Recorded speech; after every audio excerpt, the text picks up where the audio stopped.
ആകാശവാണി. നമസ്കാരം. പ്രാദേശിക വാർത്തകൾ വായിക്കുന്നത് വിജേഷ്.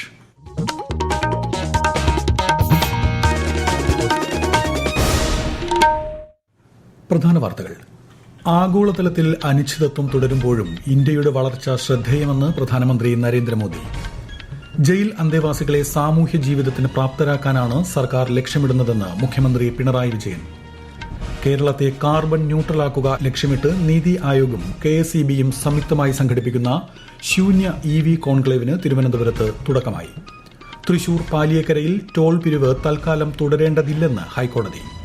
സംസ്ഥാനത്ത് ഇടിമിന്നലോടുകൂടിയ ശക്തമായ മഴ തുടരും. ഇന്ന് 7 ജില്ലകളിൽ മഞ്ഞ ജാഗ്രത. കേരള, കർണാടക, ലക്ഷദ്വീപ് തീരങ്ങളിൽ ശനിയാഴ്ച വരെ മത്സ്യബന്ധനത്തിന് വിലക്ക്. ഏഷ്യാകപ്പ് T20 ക്രിക്കറ്റിൽ ഇന്ന് പാകിസ്ഥാൻ ബംഗ്ലാദേശിനെ നേരിടും. വാർത്തകൾ വിശദമായി. ആഗോളതലത്തിൽ അനിശ്ചിതത്വം തുടരുമ്പോഴും ഇന്ത്യയുടെ വളർച്ച ശ്രദ്ധേയമാണെന്ന് പ്രധാനമന്ത്രി നരേന്ദ്രമോദി. ഗ്രേറ്റർ നോയിഡയിൽ ഉത്തർപ്രദേശ് അന്താരാഷ്ട്ര വ്യാപാര പ്രദർശനം ഉദ്ഘാടനം ചെയ്യുകയായിരുന്നു അദ്ദേഹം. കഴിയുന്നതും എല്ലാ ഉൽപ്പന്നങ്ങളും ഇന്ത്യയിൽ നിർമ്മിക്കണമെന്നും രാജ്യം സ്വയം പര്യാപ്തമാകണമെന്നും പ്രധാനമന്ത്രി പറഞ്ഞു. ഉച്ചയ്ക്ക് ശേഷം രാജസ്ഥാൻ സന്ദർശിക്കുന്ന പ്രധാനമന്ത്രി വിവിധ വികസന പദ്ധതികൾക്ക് തുടക്കം കുറിക്കും. പ്രധാനമന്ത്രി നരേന്ദ്രമോദി ഇന്ന് വൈകുന്നേരം ന്യൂഡൽഹിയിൽ വേൾഡ് ഫുഡ് ഇന്ത്യ ഉദ്ഘാടനം ചെയ്യും. 4 ദിവസത്തെ പരിപാടിയിൽ ഭക്ഷ്യ സംസ്കരണ മേഖലയിലെ ഇന്ത്യയുടെ മുന്നേറ്റം, ഭക്ഷ്യ സുസ്ഥിരത, ഭക്ഷ്യ ഉൽപാദനം എന്നിവ വ്യക്തമാക്കുന്ന പ്രദർശനം സംഘടിപ്പിക്കും. 21-ലധികം രാജ്യങ്ങൾ പരിപാടിയിൽ പങ്കെടുക്കും. ജയിൽ അന്തേവാസികളെ സാമൂഹ്യ ജീവിതത്തിന് പ്രാപ്തരാക്കുകയാണ് സർക്കാർ ലക്ഷ്യമിടുന്നതെന്ന് മുഖ്യമന്ത്രി പിണറായി വിജയൻ.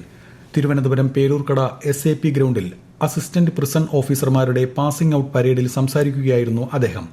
ജയിൽ അന്തേവാസികളെ നിയമലംഘനം നടത്താൻ അനുവദിക്കരുതെന്നും വിചാരണ തടവുകാരെ കുറ്റവാളികളായി കാണരുതെന്നും മുഖ്യമന്ത്രി പറഞ്ഞു.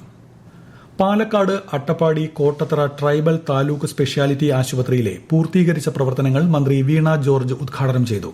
നവജാത ശിശുമരണം തടയാൻ അത്യാധുനിക സൌകര്യങ്ങളോടുകൂടിയ ലേബർ റൂം, ഓപ്പറേഷൻ തിയേറ്റർ തുടങ്ങി 13.67 കോടി രൂപയുടെ പ്രവർത്തനങ്ങളാണ് മന്ത്രി നാടിന് സമർപ്പിച്ചത്.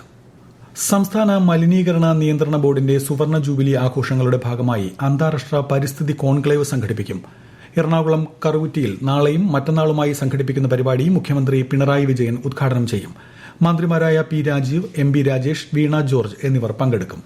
2050 കേരളത്തെ കാർബൺ ന്യൂട്രൽ ആക്കുക ലക്ഷ്യമിട്ട് നീതി ആയോഗും KSEBയും സംയുക്തമായി സംഘടിപ്പിക്കുന്ന ശൂന്യ EV കോൺക്ലേവിന് തിരുവനന്തപുരത്ത് തുടക്കമായി. മന്ത്രി K. കൃഷ്ണൻകുട്ടി ഉദ്ഘാടനം ചെയ്തു. മൊബിലിറ്റി രംഗത്ത് കേരളം കൈവരിച്ച നേട്ടങ്ങൾ ഉയർത്തിക്കാട്ടുന്നതാണ് സമ്മേളനം. രാജ്യത്തെ വൈദ്യുതി ഗതാഗത വികസനത്തിന്റെ ഗതിവേഗം കൂട്ടുന്നതിനായുള്ള ശൂന്യ സീറോ പൊല്യൂഷൻ മൊബിലിറ്റി ക്യാമ്പയിന്റെ 4ാം വാർഷികാഘോഷത്തിന്റെ ഭാഗമായാണ് കോൺക്ലേവ് സംഘടിപ്പിക്കുന്നത്. പൊതുസേവനവും സദ്ഭരണവും മുഖമുദ്രയാക്കിയ കേന്ദ്ര സർക്കാർ പ്രതിരോധ മേഖലയുടെ നവീകരണത്തിനായി നടപ്പാക്കുന്ന വിവിധ നടപടികളെക്കുറിച്ചാണ് ആകാശവാണിയുടെ പ്രത്യേക പരമ്പരയായ സേവാ പർവിൽ ഇന്ന്.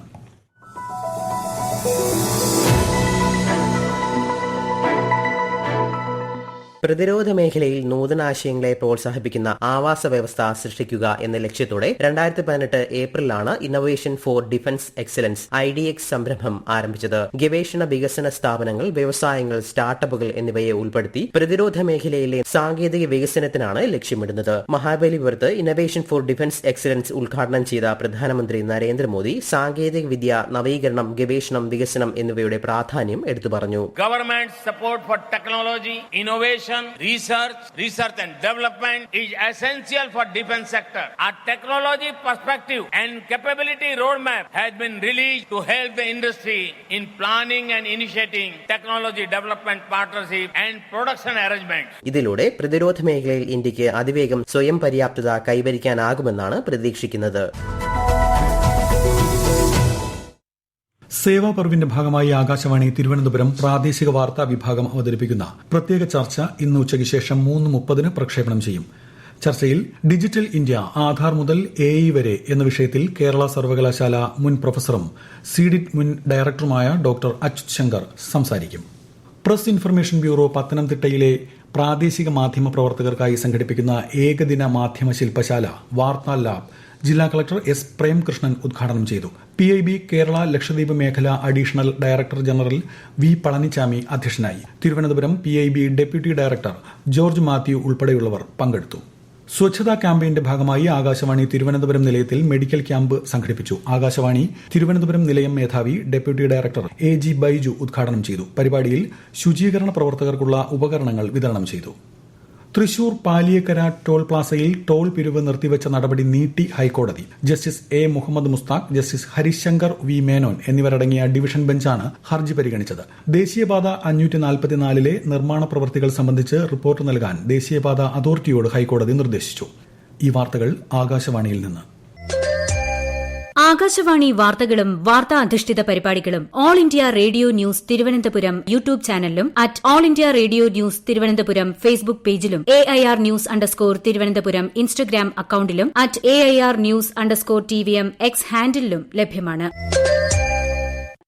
പ്രധാനമന്ത്രി നരേന്ദ്രമോദി ആകാശവാണിയിലൂടെ ജനങ്ങളുമായി ആശയങ്ങൾ പങ്കുവയ്ക്കുന്ന പ്രതിമാസ റേഡിയോ പ്രഭാഷണ പരിപാടി മൻ കി ബാത്തിന്റെ 126ാം പതിപ്പ് ഈ മാസം 28-ന് രാവിലെ 11 മണിക്ക് ദൂരദർശന്റെയും ആകാശവാണിയുടെയും മുഴുവൻ ശൃംഖലകളിലും പരിപാടി ലഭ്യമായിരിക്കും.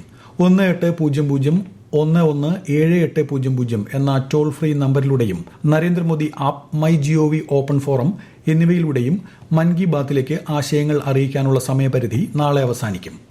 സംസ്ഥാനത്തിന്റെ വികസന നേട്ടങ്ങൾ ചർച്ച ചെയ്യാനും ആശയങ്ങളും നിർദ്ദേശങ്ങളും അവതരിപ്പിക്കുന്നതിനും പൊതുജനങ്ങൾക്ക് അവസരമൊരുക്കുന്ന വികസന സദസ്സിന് ഒരുങ്ങി കാസർഗോഡ് ജില്ല. കൂടുതൽ വിവരങ്ങളുമായി ആകാശവാണി കാസർഗോഡ് ജില്ലാ പ്രതിനിധി P. ജഗന്നിവാസൻ.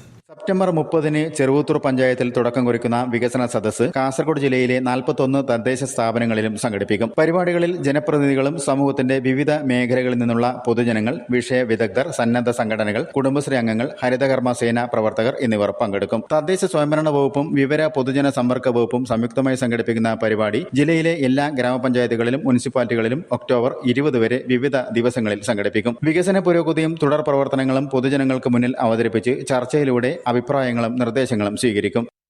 നവരാത്രി സർഗോത്സവത്തിന്റെ ഭാഗമായുള്ള സാംസ്കാരിക സമ്മേളനം ഗവർണർ രാജേന്ദ്ര വിശ്വനാഥ് ആർലേക്കർ ഇന്ന് കോഴിക്കോട് കേസരി ഭവനിൽ ഉദ്ഘാടനം ചെയ്യും. ശ്രേഷ്ഠാചാര്യ സഭ ആചാര്യൻ MT വിശ്വനാഥൻ ഉൾപ്പെടെയുള്ള വിശിഷ്ടാതിഥികൾ പരിപാടിയിൽ പങ്കെടുക്കും.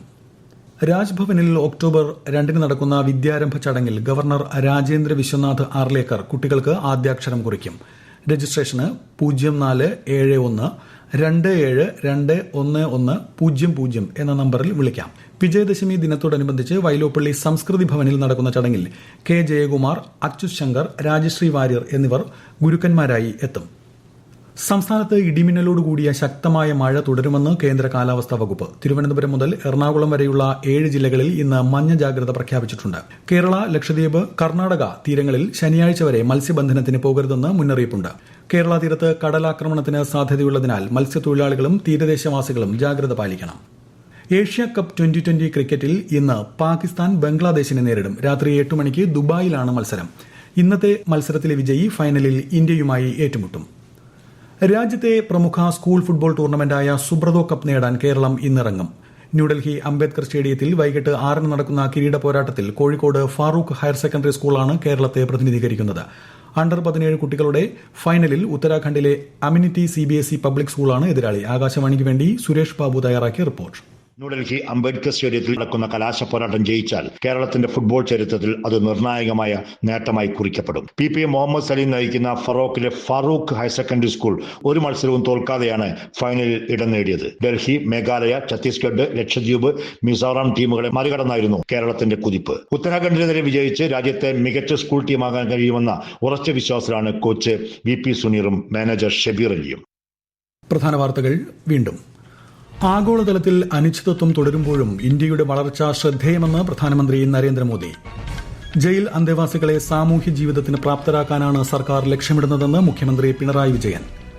നീതി ആയോഗും KSEBയും സംയുക്തമായി സംഘടിപ്പിക്കുന്ന ശൂന്യ EV കോൺക്ലേവിന് തിരുവനന്തപുരത്ത് തുടക്കമായി. തൃശൂർ പാലിയേക്കരയിൽ ടോൾ പിരിവ് തൽക്കാലം തുടരേണ്ടതില്ലെന്ന് ഹൈക്കോടതി. സംസ്ഥാനത്ത് ഇടിമിന്നലോടുകൂടിയ ശക്തമായ മഴ തുടരും. ഇന്ന് 7 ജില്ലകളിൽ മഞ്ഞ ജാഗ്രത. കേരള, കർണാടക, ലക്ഷദ്വീപ് തീരങ്ങളിൽ ശനിയാഴ്ച വരെ മത്സ്യബന്ധനത്തിന് വിലക്ക്. ഏഷ്യ കപ്പ് 2020 ക്രിക്കറ്റിൽ ഇന്ന് പാകിസ്ഥാൻ ബംഗ്ലാദേശിനെ നേരിടും. പ്രാദേശിക വാർത്തകൾ കഴിഞ്ഞു. അടുത്ത വാർത്താ പ്രക്ഷേപണം 12:50.